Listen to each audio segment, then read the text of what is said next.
Well, hello. I'm very excited tonight to get a chance to talk to you about something here. We're with the Fishers Historical Society, and tonight I have Brian Glover, a classmate of mine from. We just had a momentous, reunion here recently.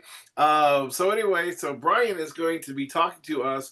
He's very involved in the legacy of Robert's settlement, and it was a Black community in Hamilton County, northern Hamilton County, that got here a long time ago. And so a lot of people probably have not even heard of this community. So, Brian, would you like to kind of introduce yourself and tell who you are, and let's kind of talk a little bit about Robert's Village or Robert's Settlement. Thank you, Jim. Yes, my name is Brian Glover. I am one of the officers of Robert Settlement. I'm also a trustee. I serve as the vice president, and I probably spend most of my time, helping to document and share the history of Robert Settlement. But in addition to Robert Settlement, I serve locally on the board of the Noblesville Chamber of Commerce, the Noblesville Diversity Coalition, and the Hamilton County Historical Society, and last but not least, the Hamilton County Community Foundation. So I'm retired now, and these other volunteer organizations keep me very busy. Well, that's good. Now you had a liquor store in Noblesville for a long time as well. For many years, our family owned a liquor store for about 42 years, I think it was, before we sold it. But I am retired now from that, and all I do now is enjoy a glass of wine every now and then. That's fair enough. Well, so tell us a little bit about this project that you're working on, and Robert's Settlement in general, because I think that it's probably not well known. Okay, if it's good, fine with you, I will just kind of begin my presentation. I'll go through Go right ahead. and I'm going to talk a little bit about at the end about kind of what we're doing these days. How does that sound? Perfect. Okay, any ground rules for Zoom that we need to be aware of before we No, get? you're all good. Okay, all right. If somebody has a question or anything, I know we've already got some people attending. Anybody has a question, just put your question up here, and I will relay it to Brian so we can get it taken care of. Okay. So go ahead. So Roberts Chapel stands in Jackson Township, Hamilton County, approximately 5 to 6 miles west of Atlanta, Indiana. While Roberts Settlement no longer functions as an active living community, a few families retain ancestral land ownership, though they reside elsewhere.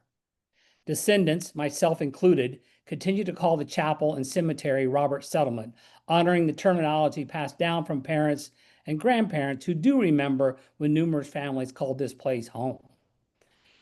Chapel that you see in the picture is located on 276th Street between US 31 and Indiana State Road 19.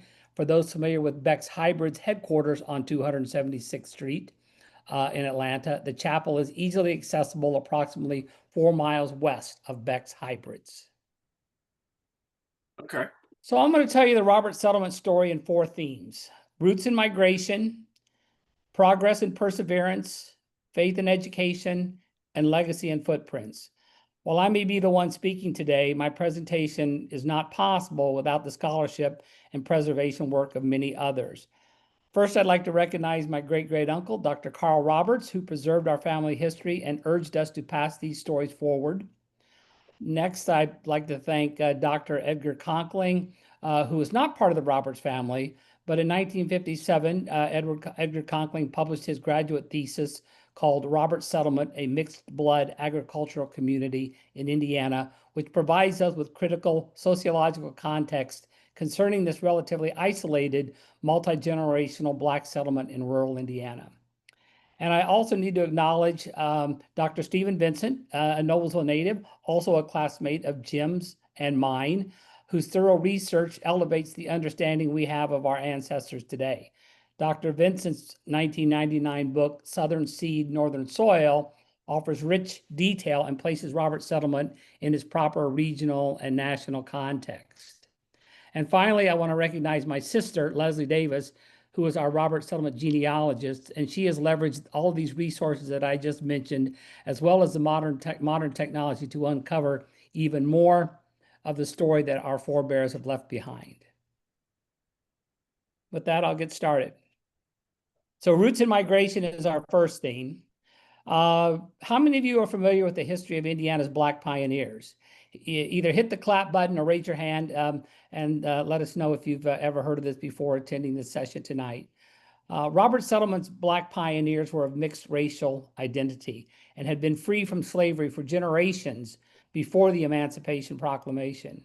The term free people of color reflects their mixed racial heritage, and I'll talk more on free people of color in just a minute.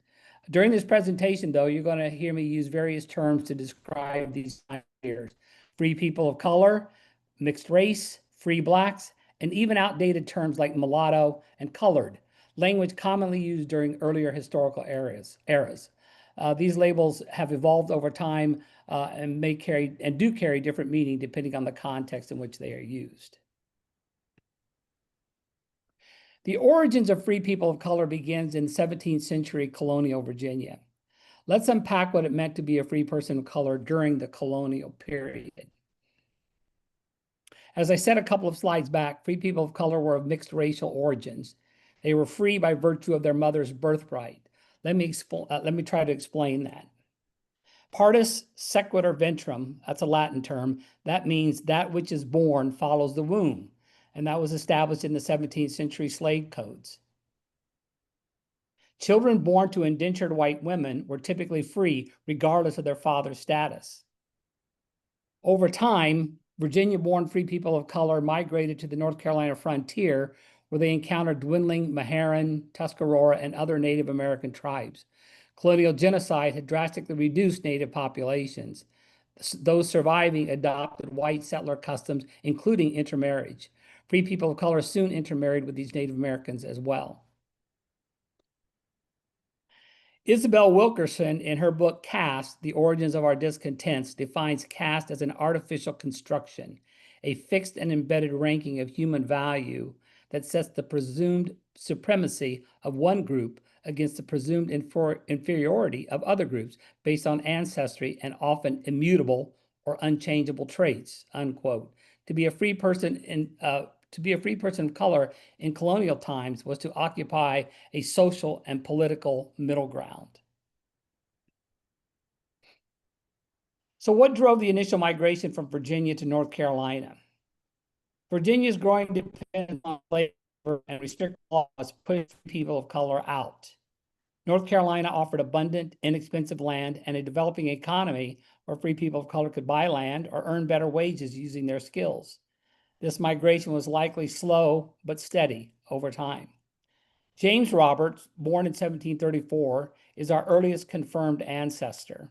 We believe he was born in the area shown in the brown oval. That's today's Northampton County, North Carolina. As the map shows, James and the Roberts family settled among the Native American tribes that I mentioned earlier. From all evidence, James was born free, one of many free people of color in this region. At his death, James owned nearly 325 acres in Northampton County. He is my fifth great-grandfather. So free people of color from Virginia and North Carolina began migrating to Ohio and Indiana in the 1820s. The exodus accelerated after slave rebellions like the Nat Turner Rebellion in 1831. In southern states, whites viewed free people of color with suspicion. Free people of color threatened the plantation system and the slave economy. White colonists imposed legal restrictions and pressures on free people of color, viewing them as sympathetic allies to the enslaved people on their farms and plantations. James Long Jim Roberts, not to be confused with the James Roberts I mentioned a minute ago, and his cousin Willis Roberts, they were grandsons of that James Roberts, and they were among the earliest pioneers to migrate to Indiana. Willis settled in Rush County and Long Jim in Henry County, about 20 to 25 miles apart. I think of Long Jim and Willis as family scouts sent to evaluate Indiana, if Indiana was a place to go and be away from slavery and the threats they faced as free people of color. With help from Quaker neighbors in Indiana and North Carolina, they regularly exchanged letters about the possibilities found in the Indiana frontier and the state of affairs back home in North Carolina. In one of the letters, Long Jim shared good news with his North Carolina family. He informed his kin that he was raising hogs and had plenty to eat and was, quote, living the way he wished to live, unquote. These letters were unambiguous signals about the promise Indiana held for those contemplating a move to the Indiana frontier. The red arrow on the map shows the actual route from North Carolina to Indiana, and it was detailed in an 1830 letter between the two cousins. When Willis grew homesick and asked Long Jim for directions home, Long Jim replied with a letter listing each city, town, and outpost for a safe return to Northampton. That's how we were able to reverse engineer the route from North Carolina to Indiana. That's cool. The partial image at left is a transcript of the letter between Long Jim and his cousin Willis, who were, like I said, living a short distance away from one another. The letter contained these very specific directions for the route from where Willis was traveling Indiana to their home in Northampton, North Carolina. While that's important, the directions home was not the most important thrust of the letter. Long Jim's letter was a stern warning to Willis that returning to North Carolina was a terrible idea. Long Jim warned that the conditions had worsened since they had left for Indiana, that slave hunters might snatch Willis and sell him into slavery, and that his children would be at risk for the same treatment. Long Jim's words made clear he no longer trusted his white North Carolina neighbors. Slavery had created an intolerable situation for them. Despite the warnings, Willis returned to North Carolina, but it wasn't long before he came back to Indiana for good.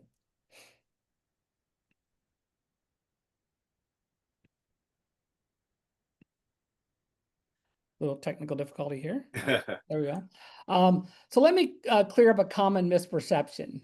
Not everyone at Roberts Settlement was a Roberts.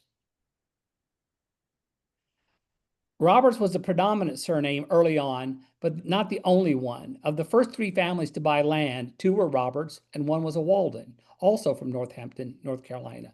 Micajah Walden's second wife was a cousin to Elijah and Hansel Roberts. So they were all interrelated to one another, usually in some way or another. Within a few years came the Brooks, the Winburns, the Sweats, and the Newsomes, all from the coastal plains region of North Carolina. Like the Roberts, each family stayed at the beach settlement in Rush County before settling in Hamilton County.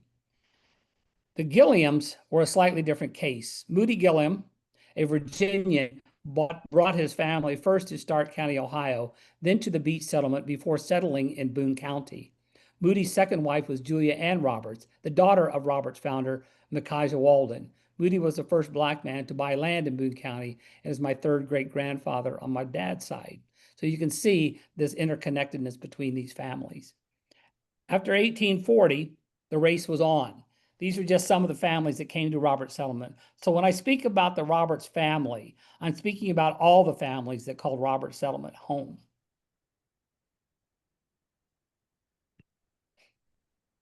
This man is Peter Roberts. He was born in 1824, just before his father, Elijah Roberts, migrated to Indiana. The photo was likely taken in the 1860s or 1870s when Peter was still relatively young. It's the oldest picture in our collection and the only one we have of someone born in North Carolina who came to Indiana. Here's a statistic that shows how few people of color lived in the state at the time that they arrived. During this time they were arriving here, I should say. In 1860, there were 11,428 free colored people living in Indiana, less than 1% of the total population. 73% of these free people of color lived in small villages like Roberts Settlement. The number of Black pioneers throughout the old Northwest Territory in 5 states was quite small. These free Black pioneers were truly isolated in a variety of ways. This map is from the book Bone and Sinew of the Land, and it identifies 338 Black farm settlements throughout the old Northwest Territory from 1800 until just before the Civil War. Fewer than 20 of these settlements were larger than 400 acres. The backstory for each varied, however. Many were settled by free people of color, like Roberts Settlement, others by self-emancipated, enslaved people, still others by whites who manumitted their slaves upon arriving in Indiana. I think the key takeaway here is that Roberts Settlement is not unique. When we tell our story, we shed light on all the other important Black pioneer communities in Indiana. So the second theme tonight is progress and perseverance. This period lasted from the late 1830s through the 1880s. Life at Roberts Settlement during its early years was difficult and offered no guarantees of stability or success. Soon after the families arrived, a national depression hit. The Panic of 1837 lasted until the mid-1840s. Prices, wages, and profits fell. Westward expansion and public improvements stalled. Unemployment rose, and pessimism abounded shortly after their arrival. Brian, there's Joan just made a comment, says that she's familiar with the Weaver settlement near Marion, Indiana. Yes, yeah. So the Weaver settlement bears a lot of striking resemblance to the Roberts settlement. Different families, but once it was established, there was a lot of interaction between these different communities, a lot of intermarrying between Roberts and Weaver, as well as some of the other settlements in Indiana. As I said, there were only 11,000 and some people by 1850. If you were looking for a marriage partner, you most likely would be going to one of these other settlements to find someone. And it's a good chance you may have known some of those families in North Carolina as well. So if the wilderness and the bad economy weren't enough, racial hostility was never far away. Indiana was both anti-slavery and anti-Black. The 1850s brought ominous warnings that couldn't have escaped notice by Indiana's Black pioneers throughout the state. You can see here's the Article 13 in the Indiana Constitution. Fortunately, Roberts settlement families were able to navigate around the new Constitution and other obstacles imposed on them. Most of the families had arrived and been firmly established by 1851 and had good relations with surrounding white neighbors. They worked together and they worshiped together. It's possible that some of the relationships with their white neighbors extended back generations to North Carolina and Virginia.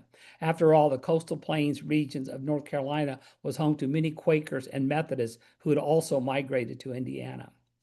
After 1851, far fewer families moved into the settlement. These late arrivals quickly moved on to Michigan and Wisconsin, where they established communities like Beach and Roberts Settlement.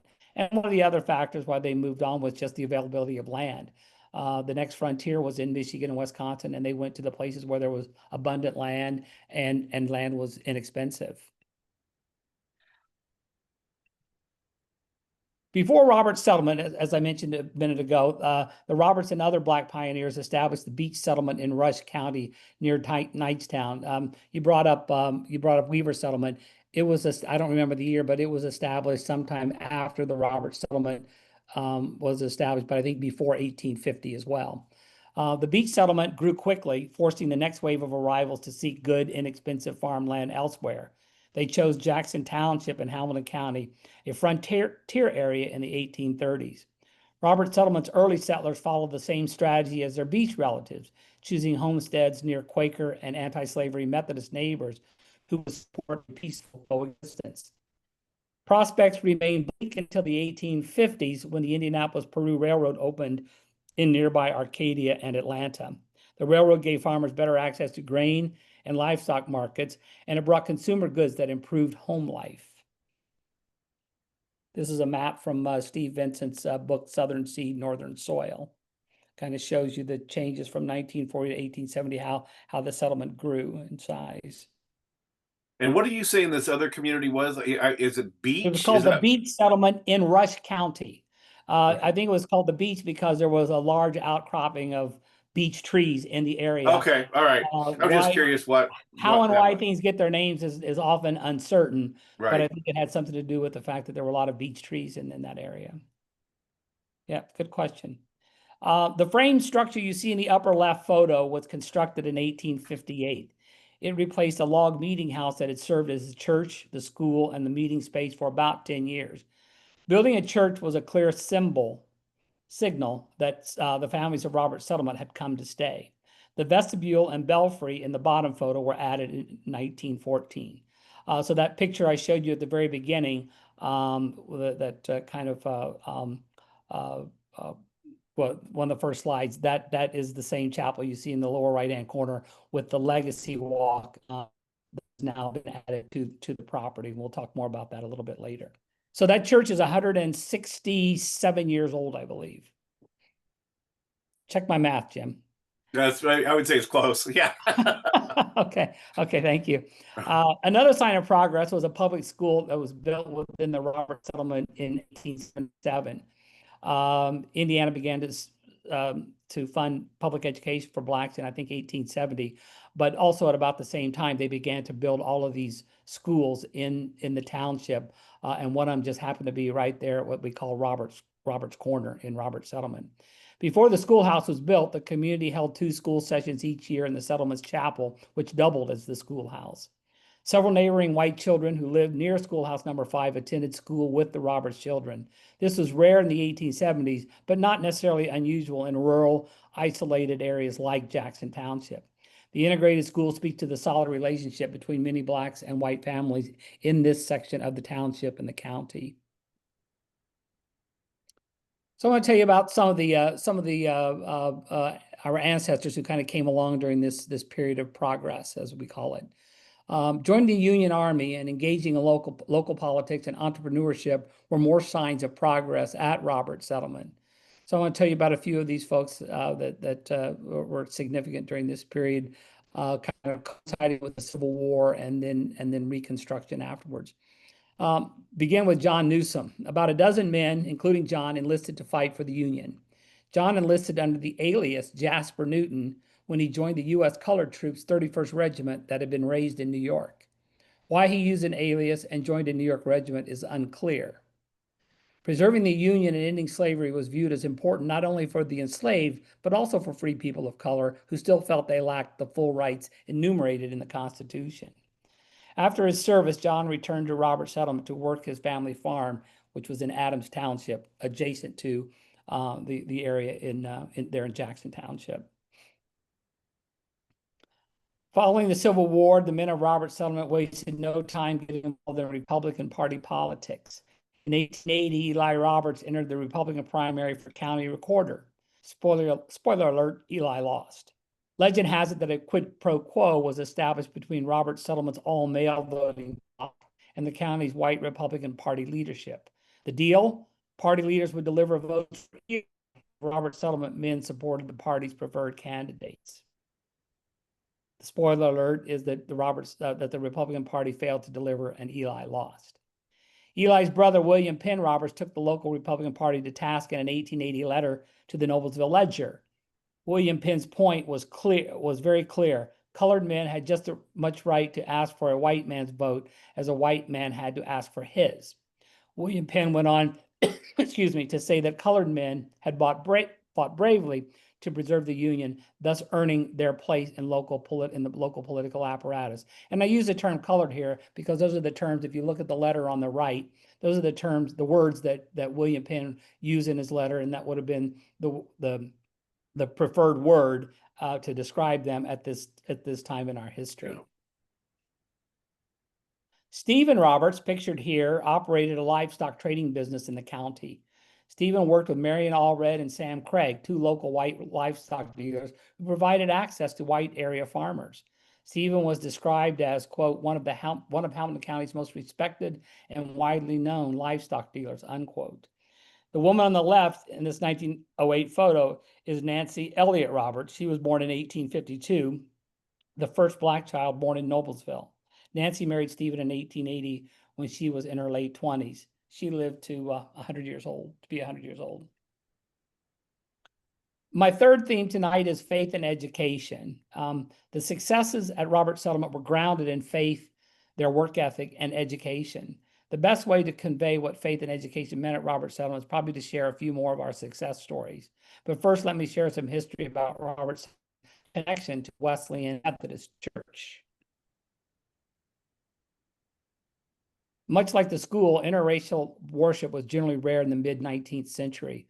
For Roberts Settlement families, however, worshiping with fellow anti-slavery Methodists who happened to be white wasn't unusual. Free people of color and anti-slavery white Methodists and Quakers had worshiped together in the North Carolina Old Country. In 1838, 9 early Roberts settlers and 9 whites formed Mount Pleasant Methodist Church, meeting at Wilson Barker's home near Roberts Settlement for a few years. In the late 1840s, the Roberts Settlement community decided to their own church to better serve the growing number of families. They built a log meeting house and joined the Westfield Wesleyan Circuit that included Westfield, Boxley, Deming, Tipton, and a few other small communities. Church services were mostly led by circuit preachers. Revivals with neighboring Wesleyan churches were common. Many Roberts men became ordained ministers within the Wesleyan Methodist Church. And that is the church picture I showed you a little earlier before the belfry was added to it. Cyrus Roberts is one of those who became an ordained Wesleyan Methodist minister. Cyrus was a brother to William Penn Roberts and Eli Roberts, who I just spoke about. Cyrus served Wesleyan churches in Ontario, Canada, Indianapolis, South Bend, Zanesville, Ohio, Purdy, Tennessee, and other cities. In the spring of 1882, Cyrus and his family ventured to Purdy, Tennessee, in McNairy County, to lead a school established by the Wesleyan Church for Blacks who were being denied educational opportunities. Cyrus and Catherine Roberts taught local Tennessee freedmen and their children reading, writing, arithmetic, and other life skills. Cyrus and Catherine renamed the school the Robertsonian Institute for Freedmen. Throughout their tenure, they experienced hostility from local Tennessee whites who opposed educating Blacks. Progress was further hampered by a lack of funding from the Wesleyan Church. Cyrus served for about 5 years before resigning in 1877 due to health issues. But during his illness, his wife, Catherine Harris, pictured here, took over many of his teaching and pastoral duties. Dolphin Roberts was a medical doctor and a minister. While living in Washington, D.C., he was appointed recorder of land deeds by President Benjamin Harrison, who was from Indiana. Newspaper articles suggest Dolphin was on the front lines of fighting for civil rights. In the 1800s and early 1900s, racial tensions were high in cities with significant black population. Violent white mobs terrorized Blacks in cities like Wilmington, North Carolina, and Springfield, Illinois, destroying vibrant Black communities to suppress Black independence and economic success. During the 1908 Springfield riot, Dolphin, now living in Chicago, urged his congregation at Quinn Chapel, the AME Church, the African Methodist Episcopal Church, to prepare to fight back should rioters come to their neighborhoods. He exhorted them to arm themselves and protect their families and property, arguing that since the federal government was unwilling to protect Black people, citizens should protect themselves. Dolphin returned to Indiana in the early 1910s when the AME Church assigned him to Bethel AME in Indianapolis, the home church of Madam C.J. Walker during the period she was building her magnificent business empire. Like his cousin, Cyrus Roberts, Dolphin was known to be a competent financial manager in addition to his preaching skills. These skills earned Dolphin numerous pastoral assignments within the AME Church during his lifetime. Ezra Roberts was from Kokomo, but his parents were born and raised at Roberts Settlement. Ezra earned his degree from Butler College, now Butler University, and he was an exceptional student who competed on the school's debate team. In 1905 or 1906, Ezra attended a 25th anniversary program for Tuskegee Institute and its founder, Booker T. Washington. Inspired by Booker T. Washington's message, Ezra wrote a letter to Washington seeking a teaching job at Tuskegee. His letter must have been persuasive. Washington offered him a position that Ezra immediately accepted, leaving behind a good teaching job at Indianapolis Public Schools. After a few years, Ezra was placed in charge of academics for Tuskegee Institute. Our genealogist, my sister Leslie, recently shared this Tuskegee yearbook photo, which I've added to the presentation. The woman standing in the middle of the photo on the right is Amelia Cromwell Roberts, Ezra's wife. Amelia, a New Yorker, met Ezra at Tuskegee. Was having physical education. She was a pioneer in developing athletics for women at Black colleges. That's her basketball team on the left side there. Ezra and Amelia are both buried at Tuskegee University near Booker T. Washington's gravesite. And an archivist at Tuskegee University shared this yearbook photo with Leslie maybe within the last year. Our persistence with Tuskegee University has finally yielded some fruit. We hope to learn more about Ezra's and Amelia's contributions at Tuskegee in the near future. This is the start. Marcus Gilliam began teaching at Roberts Settlement School at the age of 15. He later taught at the Noblesville Colored School. Marcus graduated from Valparaiso College and earned his doctorate from Cornell University. His teaching career spanned Ohio, Indiana, Iowa, New York, and Missouri. In St. Louis, Marcus served as principal of the Waring School, a segregated colored elementary school. Marcus' second wife, Hortense Parker, who's pictured here, was also part of another family with a proud legacy. Hortense's father, John Parker, purchased his freedom from his Virginia enslaver and moved to Ripley, Ohio, where he started a foundry, receiving several patents for his inventions. John Parker is well known for his Underground Railroad work. Hortense's legacy includes being one of the first Black women at Mount Holyoke Female Seminary, now Mount Holyoke College in Massachusetts. She studied music and taught at many Black schools alongside her husband, Marcus. So much is written about the men of Robert Settlement, but the women's endeavors have received fewer headlines. Adora Knight is one of the women our genealogist has diligently researched to establish a record of her life and accomplishments. Adora was the first African-American to graduate from Muncie High School. She acquired her teacher training at Indiana State Normal School, which is now Indiana State University, in Terre Haute. For nearly 40 years, Adora was an educator, spending most of her life teaching primary grades at Lincoln School, an all-Black school in Terre Haute. She also served as principal at Dunbar School in Terre Haute. That's her in the back row with the arrow pointing at her. The final theme tonight is legacy and footprints. As the 1900s approached, younger generations of well-prepared Roberts took their skills beyond the settlement, ushering in a permanent downsizing of their rural farm community. Urbanization, farming mechanization, and other factors led to shrinking rural communities throughout the country. Robert Settlement's fate was no different. Even as the community shrank, descendants' connection to the settlement and each other remained strong, and the legacy of accomplishment remained a source of pride to celebrate year after year. So this map attempts to show, these maps attempt to show how Robert's settlement shrank over time. So just consider these numbers, which maybe aren't evident when you look at the map, but I'll throw them out for you to chew on. In 1870, so this is during this golden era, there were 35 households and 206 people living at Robert's settlement. In 1880, 10 years later, we were up to 51 households, 266 people, probably the high water mark in terms of population. 30 years later, by 1910, we're down to 29 households and 104 people. And 10 years later, in 1920, there were only 25 households and 170 people. So that was a 60% decline from the peak in 1880. So where did all these younger generations of Robert's settlement people go? This map shows some of the places where second and third generation Roberts descendants went in pursuit of their dreams and aspirations. Skilled and professional job opportunities close to home were off limits for Blacks, even for well-liked and well-prepared Roberts men and women. Skilled and professional jobs were reserved for white men, and in some cases, like teaching, white women could apply. The young and talented Roberts men and women found other options that suited their dreams and aspirations. As beneficiaries of good education, strong work ethic, and a supportive community, these younger Roberts were well positioned to be leaders in emerging Black communities seeking bright young talent in places like Chicago, St. Louis, Kansas City, Philadelphia. So here's a little, these next couple slides are going to show you a chart of kind of these professions and the careers that the second and third generation Roberts descendants went into. And I'm sure I know these lists are not complete. I wouldn't have enough space on the page to include all the names. So if there's any descendants out there that I've missed someone in your family, you can point it out to me and I'll try to include them the next time. But as you can see here, the primary two careers that descendants went into were preaching and teaching. You can see there's just a number of men and women in both of these fields.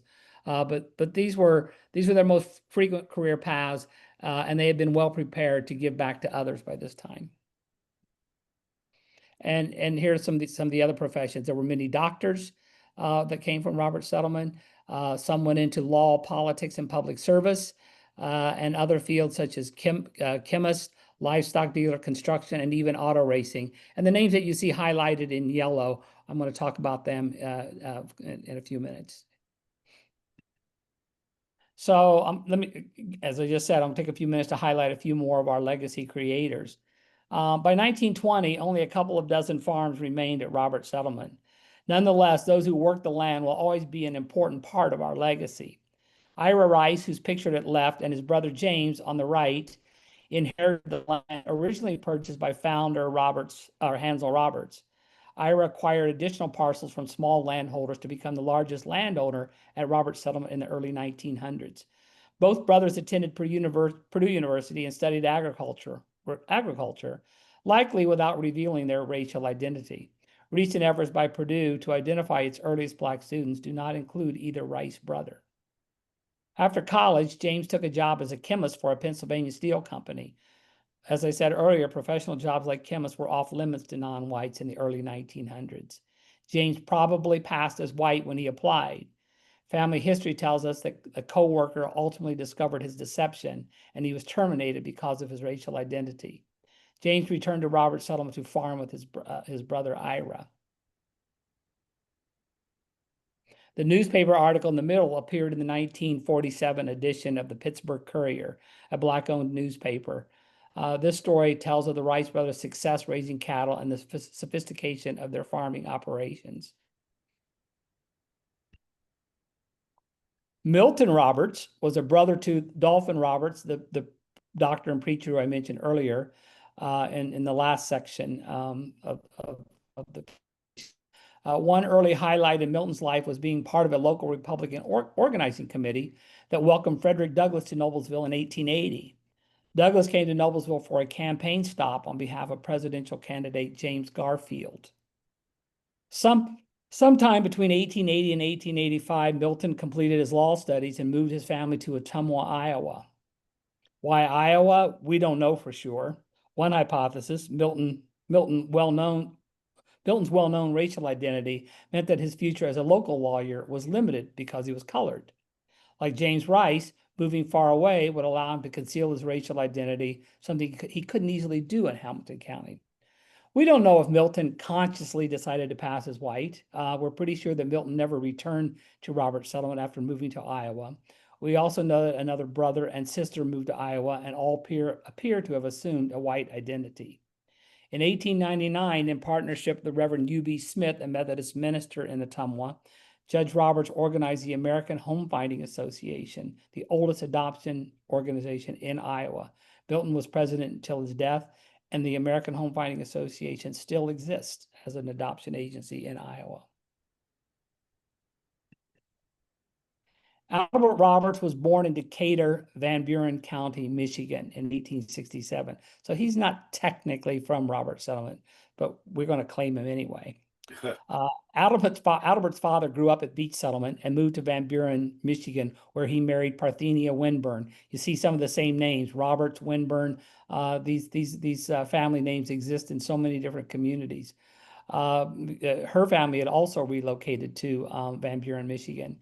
In 1924, Albert Roberts became Illinois' first African-American state senator when he was appointed to an unexpired term. He made history again in 1926 when he was elected in his own right. His legal experience and skill as an orator helped him become the first African-American to chair a Senate committee when he took the gavel for the Criminal Procedures Committee in 1927. Re-elected in 1930, Senator Roberts fought for legislation that outlawed discrimination in state public works building contracts. As a state senator, Roberts attended Roberts Settlement reunions and spoke to his Indiana family about the important topics concerning African Americans of the day. You'll find Roberts III in the Capitol Rotunda. And I mentioned Carl Roberts at the beginning of my presentation. He's arguably the most well-known Roberts descendant. He was the grandson of founder Elijah Roberts, and as his youngest son, his father, Jonathan Roberts, wanted him to take up farming, but Carl had other ideas. He left home to live with his sister in Grant County near Marion. After graduating from high school, Carl pursued his dream of becoming a doctor. He graduated from Valparaiso College and then attended the Chicago School of Medicine, which is now part of Loyola University, for his medical training. Carl was the first president of the National Medical Association, the equivalent of the American Medical Association for Black doctors. He also served as president of the Chicago chapter of the NAACP for a period of time. Carl is largely responsible for organizing the Roberts family records and creating the first Roberts family tree that continues to serve as the basis for what we know today about our ancestors. As I may have said earlier, he is my second great uncle. Did he or didn't he? Robert Lee Wallace, the man with the yellow arrows pointing to, was a mechanic and a race car driver. Car racing wasn't on the list of careers Bobby's parents had in mind, most likely. After all, his father was a prominent AME elder and his mother was a teacher. In the early days of car racing, blacks were not allowed to compete against white racers. During the 1920s, blacks formed their own racing league called the Golden Glory Racing Circuit. Bobby was a successful driver on the circuit, but did not limit himself to it. He spent time in the garage at Indianapolis Motor Speedway among white racing teams. Bobby's fair complexion probably allowed him to pass and freely move where darker-skinned drivers and mechanics could not. Deacon Litz, Deacon Litz is a driver that Bob leaned to. I'm reasonably certain that the second arrow just popped up. The man standing next to that car, number 16, is Bobby Wallace. The man behind the wheel, this man with the red arrow, is Deacon Litz. Unofficial accounts state that Bobby took relief laps in Deacon Litz's car in 1934. There is no official Indianapolis 500 record confirming Bobby's participation in the 1934 race. There is a 1932 record of a W. Leroy Wallace registered as a mechanic. Could this have been our Bobby Wallace using an alias? We may never know, but we'll continue to searching for clues that may prove the legend of Bobby Wallace at the Indianapolis 500. For those of you that don't follow auto racing, Willie T. Ribbs was the first official American to race in the Indianapolis 500, and I think that was sometime in the 1980s, but I may have my dates wrong. So from raising and educating children to tending farms to nursing the sick and managing the church, the women at Roberts Settlement took command of it all. Martha Lucetta Gilliam did these things. That's a young Martha Lucetta Gilliam in that middle picture. As I said earlier, it's easier to find a written record about the men of Roberts Settlement than it is the women. But Jasmine Sutton, a history professor at Miami, Ohio, once told me that the women's stories are not as hard to find as I might think. She said their stories will be found in less obvious places and may take a little more imagination to construct. And she was right. The women at Roberts Settlement wrote essays as students and sermons for church services. They kept personal and financial journals. They created the photo album, scribbling brief notes on the backs of pictures before gluing them in. They collected and saved family heirlooms. In all these places are bits and pieces of their stories, excuse me, that can be stitched together to give a fuller picture of their lives. And I must say, my sister, Leslie, the genealogist, has done a great job putting together the stories of some of the women of Roberts Settlement. So last, let's just fast forward to today and what's happening at Roberts Settlement. The chapel and cemetery remain as enduring symbols of this once thriving community. A couple of families continue to own the land purchased by their ancestors. Their land is under cultivation through contracts with local farmers. Every July, Roberts Settlement descendants gather for an annual family reunion at the chapel. Our reunion, known as the Roberts Settlement Homecoming, has occurred every year since 1924. Through the most difficult times, the celebration has taken place without fail. Even during COVID, we managed to do virtual celebrations to keep our tradition alive. And the annual group photo that you see here kind of does, the photo commemorates this gathering. This year, 2025, we celebrated our 102nd consecutive homecoming. It's very cool. The legacy, thank you. The legacy at Roberts Settlement is an interactive, self-guided permanent exhibit at Roberts Settlement. This exhibit is free to the public and is available from sunrise to sunset. The chapel is usually closed, but can be open for groups of 5 or more by appointment. So I invite all of you to make the trip to see this magnificent exhibit, an homage to the to Indiana's Black pioneers. The exhibit incorporates technology in the form of a mobile story app that can be accessed using a smartphone. The app contains animation videos, narrative stories, and other content that tell the story of Hamilton County's Black pioneers who founded Robert Settlement.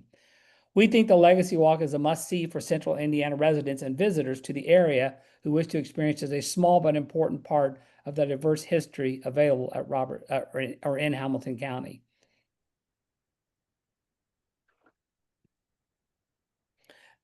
So we're at the end of my presentation, and I hope this time together has been interesting and informative. We truly appreciate this opportunity to share the Robert Settlement story with you today.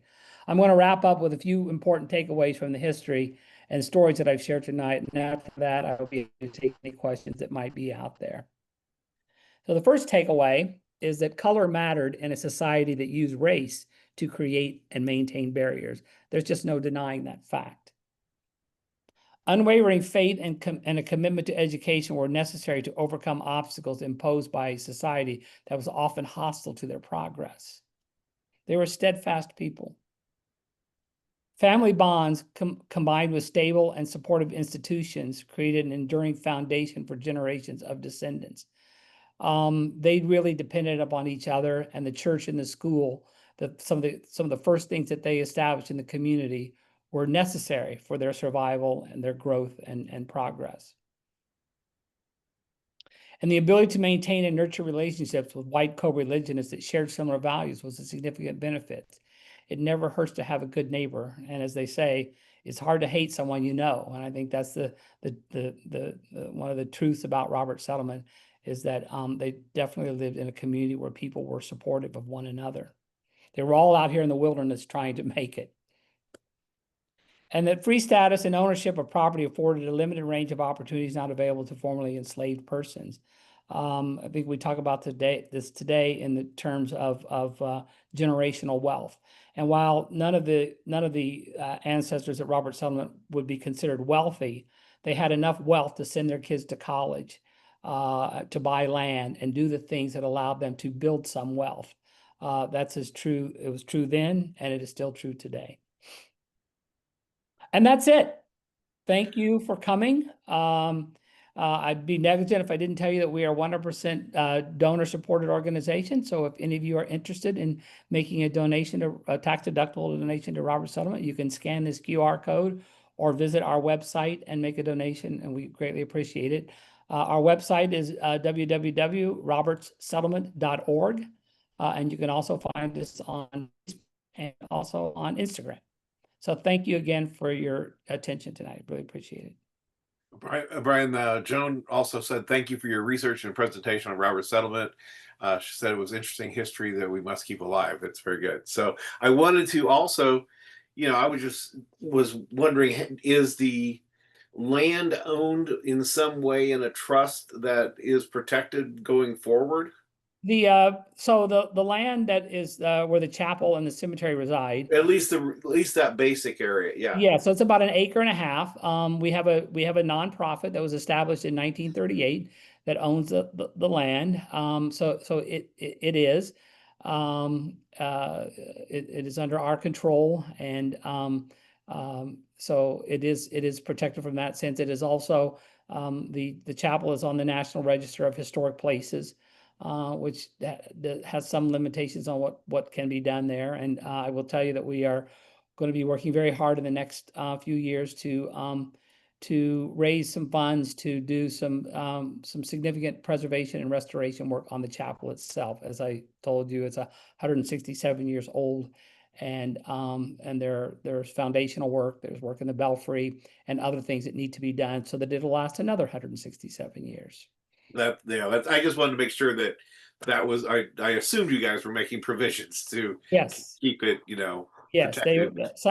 I must give our ancestors credit. They thought about that back in 1938, and they laid out very clearly what the responsibilities are of the trustees of the organization, how we are to not only to preserve the chapel and the cemetery, but also this legacy that we have inherited. Well, now the ancestry and all the work on this has been very phenomenal. Is this stuff was it all done by your sister? And I understand you said that Dr. Roberts also kind of started it. A lot of people contributing. So, Dr. Roberts, Carl Roberts kind of kicked it off by gathering up these records and these letters and all these things. And a lot of this material was actually donated to the Library of Congress for safekeeping. And then, the sociologist, and then Dr. Stephen, you remember Steve from high school, I hope. Oh, sure. I didn't know that he was a doctor that had written books on this. Yes, But yes, yeah. and he did a lot of research on the history of the Beach settlement and Roberts settlement. And then, now with the internet and all these tools that are available, you can take what had been done over the up to the time Steve wrote his book, and begin to find new nuggets on stories about the people that I shared today, that or maybe bits and pieces of that were available in the history that had been documented, but we're able to learn so much more through newspapers.com and other resources that are available online. And then as our presence on the internet and in social media grows, there are a lot of descendants that sort of come out. I'll use that term, coming out of the woodwork. Maybe people that had whose families had lost connections to Roberts settlement a few generations ago, but are now doing their own genealogy work, and that have been kind of watching us online. They come forward and they have stories to share, and we're able to incorporate a lot of these stories in what we talk about. I mentioned, you may remember someone I mentioned, Milton R. Roberts, who was the attorney and the judge in Iowa. We're very close to some of his his brother's descendants in Iowa. And he brings to us a wealth of history about the Roberts family that went to Iowa that we can share. So we're always learning something new and able to kind of keep the presentation fresh, and continue to build on that legacy that we have inherited. Well, that's really fascinating. I'm doing my own genealogy, and I fell down that rabbit hole, which can suck you in pretty hard. But there were so many different places. There were pieces that it's really hard to find the documentation for, but you can figure out dates, places, locations, and you can start piecing things together with what was happening history wise. Like my 4 times great grandfather is the one who brought my family from Pennsylvania to Indiana, but he was a Revolutionary War veteran. And so during the time that the Ohio or the Northwest Territory was opening up, they gave veterans, land.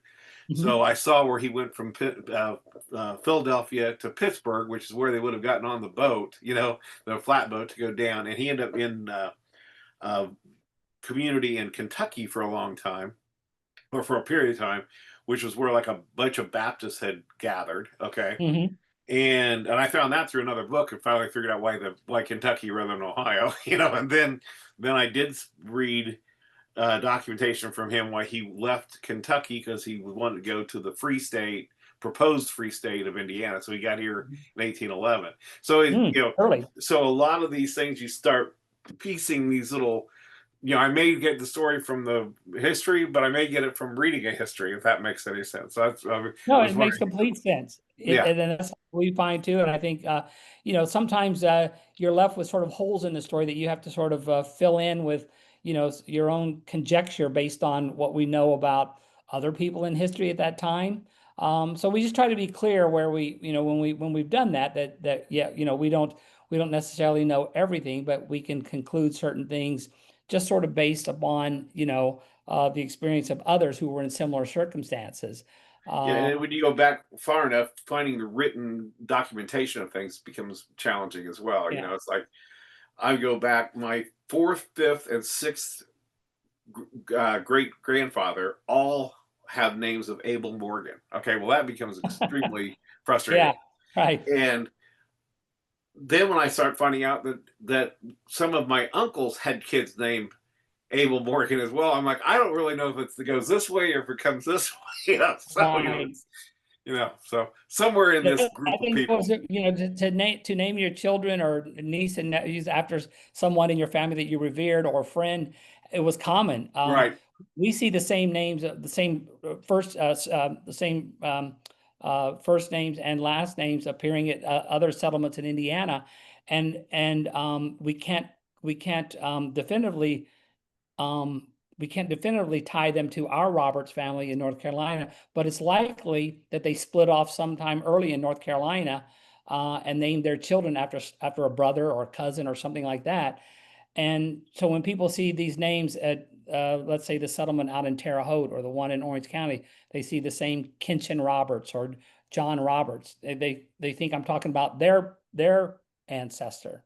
So Well, to your point, well, that gets very confusing sometimes just because of the way they use those names over multiple generations. Well, I had a lot of. I still am not completely clear if some of them are uncles or grandfathers. But anyway, so Right. it's in that.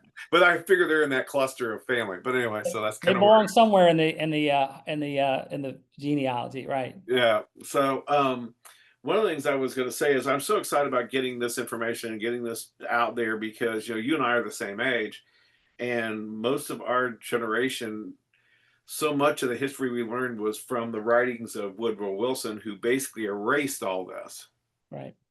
and purposefully, and uh, I think of, as you were talking about the contributions in the Revolutionary War and the from the beginning of your story, I don't know if you've ever read the stories about the Marbleheaders, the ones who, John Glover and the Marbleheaders, the ones who are the ones that actually took Washington across the Delaware, well, twice, going Yep. and coming and what have Yep. you. And also the same people that took him across when they were trapped in the Battle of Brooklyn Heights, and they went across, those fishermen that were the Marbleheaders, they were all mixed race. They were predominantly they were white, they were black, they were Indian or whatever, Native American, but our history doesn't really talk about any of that kind of stuff. So it's I'm thrilled that conversations are starting to come to Well, the thank front. you. We like to think that we are filling in that gap, the things that you don't get at school, right? The things we don't learn in the history books. And there's a lot of those. There's so many of these things that we're, I can't say that we'll never learn it in school, or it'll never be in the history books, but they aren't. And we hope that we're kind of playing a role to fill in some of those gaps with the history of free people of color and the role they played in back from the colonial period forward. So, Well, I guess the old the I don't know if this is actually defined, but Hoosier supposedly is because of Harry Hoosier.